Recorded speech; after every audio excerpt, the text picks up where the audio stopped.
TEM a été utilisé pour examiner plus en détail la granulométrie. L'image TEM en champ clair de TiO2. Le 3A, la figure 3A et 4A représentent les micropoudres en phase rutile et anatase respectivement. Elle est clairement vue que les poudres de TiO2 en phase rutile, les figures 3A et 4A, sont à l'échelle micropoudre avec grain taille d'environ 0,3 à 0,7 micromètres. Le 3B et les 4B représentent les nanopoudres en phase rutile et anatase. Ça peut estimer que les granulométries des poudres en les figures 3B et 4B sont à l'échelle nanométrique avec grande taille inférieure à 10 nanomètres. Dans les 3C et 4C, les schémas de diffraction d'électrons SAAED de zones sélectionnées correspondant des nanopoudres TiO2 dans la phase rutile et anatase. Dans la figure 3C, le SAAED modèle de nanopoudre TiO2 en phase rutile montre des motifs de semerie inégaux, sans aucun supplémentage de diffraction et d'anneaux de seconde phase, révélant leur bien cristallin.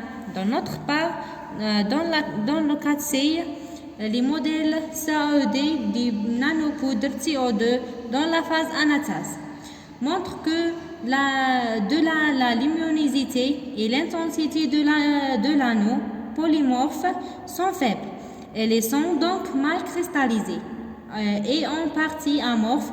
La cristallinité des nanopoudres TiO2 peut également être observée par des images en contrainte de la phase au motif de moirier. Les figures 3D et 4D montrent le cristal plan de réseau de nano-TiO2 dans le rutile et anatase phase.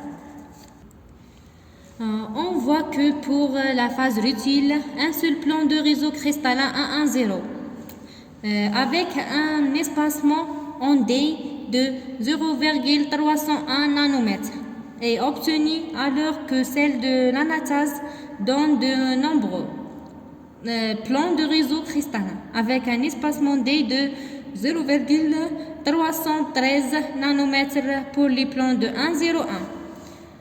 Enfin, conclusion générale. Dans ce travail, nous avons étudié la structure et les propriétés et l'application d'un matériau TiO2.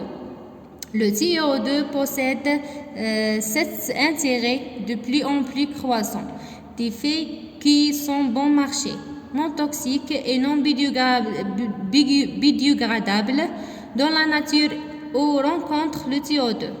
Essentiellement sous forme de minerais de rutile, comme les propriétés du dioxyde de titane dépendant de sa structure cristallographique, de sa microstructure, de sa stéchiométrie, et ainsi que pour autres raisons.